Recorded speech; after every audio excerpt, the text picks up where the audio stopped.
dafa doy. Respecter les accords. Respecter les accords. wax waxet dafa doy.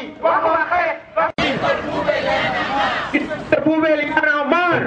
École poubelle y'en a marre. École poubelle y'en a marre.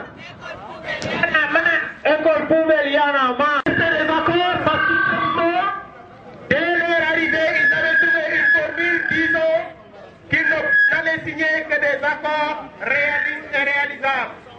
Raison pour laquelle nous considérons que les différents accords que nous avons paraphés avec ce régime sont des accords réalistes et réalisables.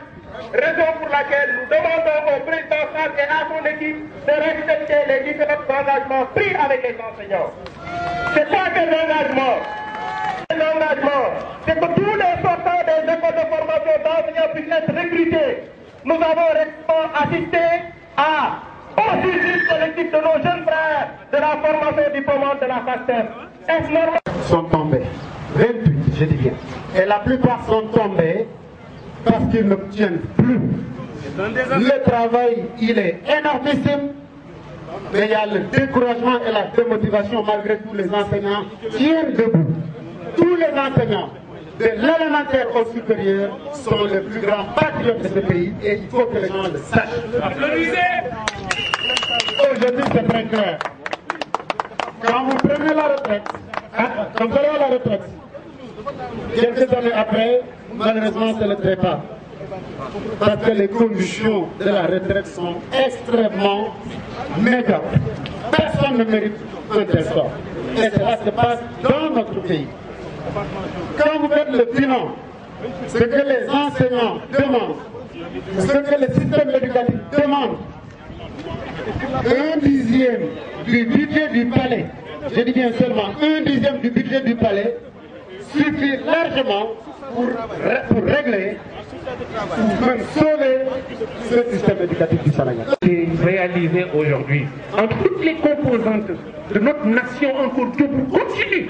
Et que ceux qui sont à Matam et qui nous regardent, ceux qui sont à Pongolembi, ceux qui sont à Saint-Louis, à Thiès, etc., et ceux qui sont dans l'immigration en Italie, un peu partout, ils se rendent compte que ce jour-là doit être marqué d'une croix blanche, parce que nous n'accepterons plus jamais les contre-valeurs, l'indignité, la mort du professeur Omar Sankaré. Pourquoi?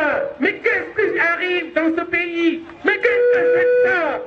Si on brime le savoir, si on brime les enseignants, si on ne veut plus, mais il faut arrêter la décadence. Et donc, nous ne réclamons pas de quoi manger.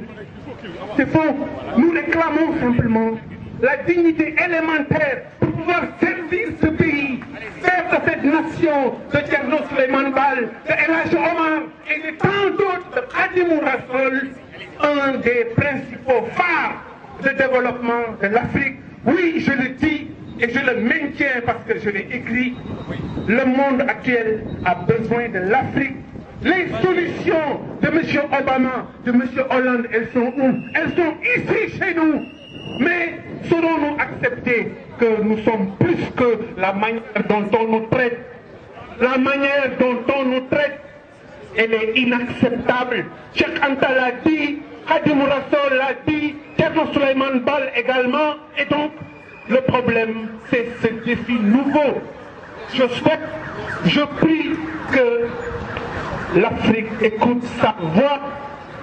Nous avons terminé nos pleurs, nous devons terminer nos lamentations et comme un seul homme dire à présent, nous avons compris et nous n'allons plus nous laisser faire.